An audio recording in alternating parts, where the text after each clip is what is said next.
Hi, welcome to The Child's View. I'm Becky Roth, and this is my colleague Dr. Bernadette Towns and Sharon Brown. And today we are going to talk about babies, one of my favorite topics. Specifically, we are going to talk about communication with babies because people often think that babies don't communicate. That when they come out, they just need to be changed and fed. They cry, and you're supposed to do something with them. Well, crying is actually language, and the way that we interact with them sends a message that their sounds and their signs, their signals that they provide to us are a message, right? That's part of communication. So it is really, really important that we understand first that crying is communication, that everything that they do in terms of their features and their crying and their coos and their gestures is communication, and that we need to respond. So there's lots of different ways that we can do that. One, we answer their cries, right? Their coos. If they're crying, they might again be hungry. They might need to be changed. They might just need to be held. And they like to engage with us. They look for our faces. Interestingly, babies are designed to get their needs met, because without getting their needs met, they wouldn't survive. Correct. Basically. So, they have those cute little faces and those high-pitched cries and, those sweet little coos. And if they didn't do that, we wouldn't naturally respond. Right. Or at least that's how we're designed as well. We're designed to respond. So it is really, really important that we do that. So what do you think, ladies? Well, How did you communicate? You were just talking about them needing us to respond. We are pre-wired to think they're adorable because they look like us. Right. But we are drawn to any baby, their eyes and their face. And so if you think about it, when mommy's nursing baby, you're right here within their scope of view. Yep. And they're watching your expression, they're watching how you talk, what you look like. Right. And we're watching back. So we've got that eye connection from the very beginning, which is...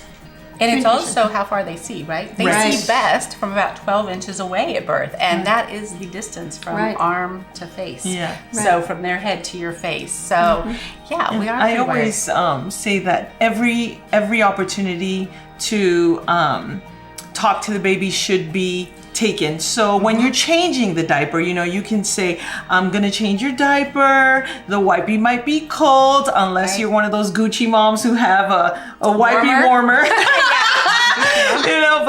So you let them know, you talk to them. So you can use diapering, you can use feeding, you can use just playtime, but always taking time to talk to them. And it's an issue now, because people are texting and on their phone all the time, and parents are not looking in their infants' eyes, talking to them, conversing, having conversations with them or even around them. And they're doing things so quickly. Yeah. Let's get you done so we can go on to something else. If they would take their time and slow down.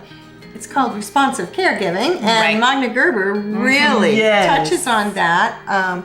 About when you walk up to a child from behind and grab them to change their diaper, that you startle the child, as opposed to, I'm coming up next to you, or I'm going to pick you up now. So all of that is communication signs that we need to give babies, because they can come back and converse with us. What's your opinion on baby signs?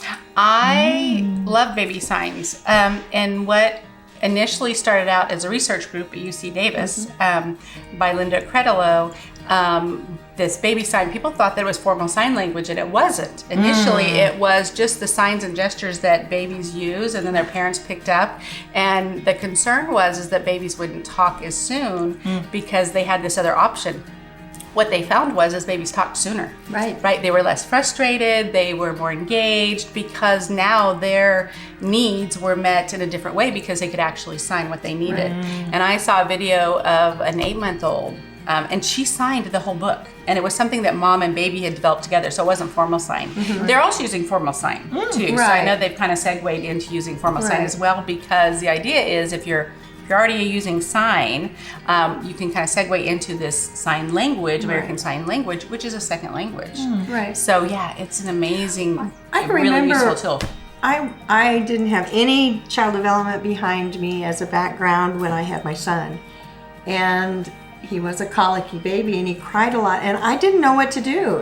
I just didn't know what to do. And so I couldn't read his physical signs. I couldn't read his expressions. I had nothing to go on. And I know that there's other new parents out there that are feeling the same frustration. What can we do?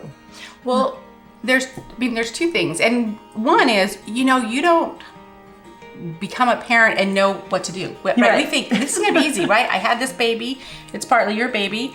We should know what to do. We don't. We have to learn this baby. We have to build this relationship like any other relationship. Yeah. But there's two types of cues that babies give off, and one is engagement cues and one is disengagement cues. And so those signs when they're like, going like this, or when they're happy and they're smiling, those are all signs that yes, I like what you're doing. I want to continue this. There might be very obvious signs where they turn away or they put their hands up or they cry, that are very obvious cues. Right. And then there are also some that are even subtle. So like really new babies or premature babies might do something like sneeze or cough or spit up or even suck on their fists because sucking is soothing to let you know that they're overwhelmed. So we kind of get into this dance or this rhythm with babies, our babies, as we start to learn about them. But as you said, we have to slow down. We have to take the time to do that. Right. Because it's a beautiful, and it's, oh my gosh, it is such an important relationship, and you don't do it and you can't get it right unless you take time to do that. So enjoy the journey and the process. Yes. Don't hurry through the diaper changing and the feeding. Use that as an opportunity to teach them language. They're not going to repeat, I like the banana, but the more you say banana, they're eventually going to say it back. So also, it's never too young to read books to them. Never. We have the mitten here, and it's a durable book, so they can stick it in their mouth because we know everything goes to babies' mouths. But you can start reading to a baby right there at birth, and just develop that, and even in utero. And it really doesn't matter when they're young what you're reading to them. Right. It's how you read that. It's how you read that. Yep. And as they start to crawl and move, have a basket full of books or a place where they can grab their books. Music, talking, singing, listen to them, respond to, their cues and their words. As they start to get older, they should be using about one word sentence for every year they are old. So, one word to convey entire meaning, like baba might mean I need a bottle. Right. Or bye-bye might mean I want to go with you, or are you going bye-bye? Right. So we kind of start to learn, their tone and their inflection and their movements, but you have to listen to get that. Right. To listen. Yeah, and it's also a great time to introduce new languages. Right. So you can talk to the baby in multiple languages. Don't be afraid. Don't think you'll confuse them. Their minds are just awesome little sponges, and they take it all in, and they're able to make sense of their world even with that. Exactly. Right.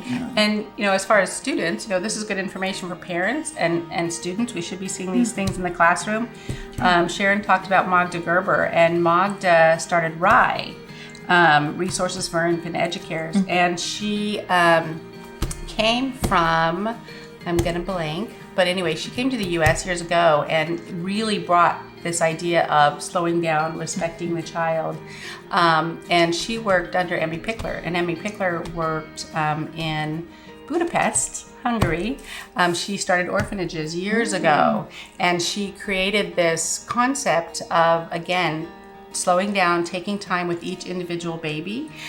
They still had a 1-to-8 ratio in her orphanage, just like they do in like Romanian and South American orphanages. But unlike those orphanages, they didn't spend any quality time with each baby.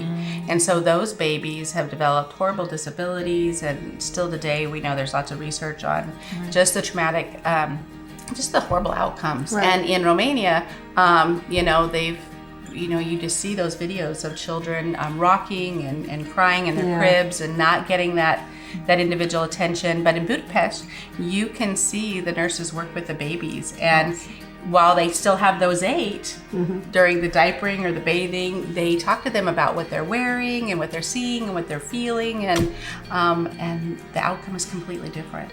So it's that individual attention that's so important. But Magda, as a good resource, was part of the program for infant toddler caregivers in California. And so they have some wonderful materials on the program for infant toddler caregivers website. For caring for infants and toddlers. So it's really important that people know that, because whether you're at a center or you're at home, there's lots of articles and lots of resources available to provide great care for your baby. So anyway, any other thoughts? No. No? Okay. Talk, listen, to those kids. Sing, read. Yes. So thank you for joining us on The Child's View, and check us out on Instagram, and we will see you soon.